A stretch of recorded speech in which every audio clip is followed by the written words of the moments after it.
Hi friends, நம்ம பார்க்க போகிற திரைப்படம் அர்பாஸ் அயூபிக்க லெவல் கிராஸ் என்ற மலையாள படம் தான். இதோடைய எழுத்தாளர் பார்த்திங்கன்னா ஆடம் அயூப், அர்பாஸ் அயூப். நட்சத்திரங்க பார்த்திங்கன்னா மூணு கேரக்டர் தான். ஆசிஃப் அலி, ஜார்ஜ், அப்புறம் ரகுன்ற கேரக்டர் நடிச்சிருக்காரு.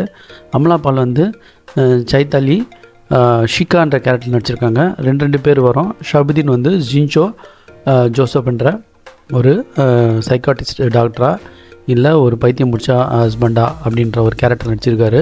ஸோ ஃபஸ்ட்டு வந்து பார்த்திங்கன்னா ஒரு ஆள் இல்லாத லெவல் கிராஸில் வேலை செய்கிற ஒரு ஆள் இருப்பார். அவர் பேர் ரகுன்னு ஆரம்பிக்கும். அவர் வந்து ஒரு ட்ரெயின் கிராஸ் ஆகும்போது அதுலேருந்து ஒரு ரெட் ஃப்ராக் போட்ட ஒரு பொம்பளை வந்து உழுந்து கிடப்பா பொண்ணு வந்து அதை வந்து இவர் கூப்பிட்டு வந்து பேசுவார்.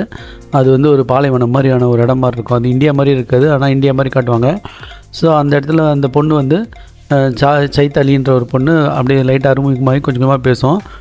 அப்போ அவங்க கதையை பற்றி சொல்லும்போது ஜின்டோன்ற ஒரு பேஷண்ட் வந்து என்னை ஒரு சைக்காட்டிஸ்ட் டாக்டர் மாதிரியும். ஸோ அந்த டாக்டர்கிட்ட வந்து அந்த ஜின்டோன்ற பார்த்தவொன்னே பேசினோன்னா அவங்க ஒய்ஃப் வந்து ஒரு அற்ப காரணத்துக்காக செத்துருப்பா. ஸோ அதனால் அதை மறந்து இந்த டாக்டரையை லவ் பண்ணி கல்யாணம் பண்ணி அப்புறம் குடும்பப்படுத்துகிற மாதிரி ஒரு ஃப்ளாஷ்பேக் வரும். அடுத்தது பார்த்திங்கன்னா இந்த ஜார்ஜாக இருக்கனுக்கு வந்து ஒரு ஃப்ளாஷ்பேக் சொல்லுவான். அவன் வந்து தன்னை வந்து அவங்க அம்மா இறந்துட்டதாகலையும் அதனால் வந்து இவன் பாதிப்படைஞ்சு இங்கே வந்துட்டா மாதிரியும் சொல்லுவாங்க. அப்புறம் இந்த ஜார்ஜ், இந்த ரகுன்ற வந்து உண்மையிலே ரயில்வே மேன் வந்து உண்மையிலே யாருன்றது இன்ட்ரோல் பிளாக்ல வரும். அடுத்தது வந்து இந்த பொண்ணு சைத்தாலி சொன்னது உண்மையான்றது அடுத்தது வரும். அது ஒரு தப்பாக இருக்கும். அப்புறம் இவளை தேடிக்கின்னு அவங்க ஹஸ்பண்ட் வருவான். அவன் தான் வந்து பார்த்திங்கன்னா உண்மையான டாக்டர்ன்ற மாதிரி சொல்லுவாங்க. அது இப்படின்னு மாறி கடைசியில் கிளைமேக்ஸில் என்ன நடக்குதுன்னு தான் படத்தோட கதை. இது வந்து படத்தோட திரைக்கதை வந்து நல்லா இருந்தாலும் படமாக பார்க்கும்போது அது வந்து விஷுவலாக ரொம்ப ஸ்லோவாக இருந்தது. இந்த படம் வந்து கிட்டத்தட்ட 2 ஹவர் கிட்ட போகுது. இருந்தாலும் ரொம்ப ஸ்லோவாக போய் நம்மளோட பொறுமையை சோதிச்சுது. இதில் ஆக்டிங்னு பார்த்திங்கன்னா ஆசிஃப் அலியா வந்த ஜார்ஜா வந்த ஆசிஃப் அலி வந்து சூப்பராக நடிச்சிருந்தார்.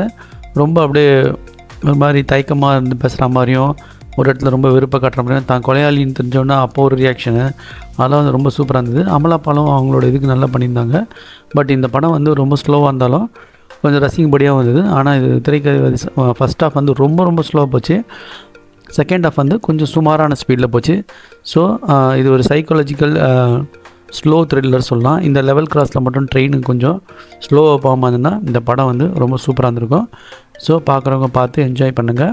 ஆசிஃப் அலி, அமலா பால், ஷபுதீன் இந்த 3 கேரக்டர் இந்த படமே. ஸோ ஷபுதீனும் நல்லா நடிச்சிருந்தார். அவங்க ஹஸ்பண்ட் கேரக்டராக வருவார். So enjoy the film. Thanks friends.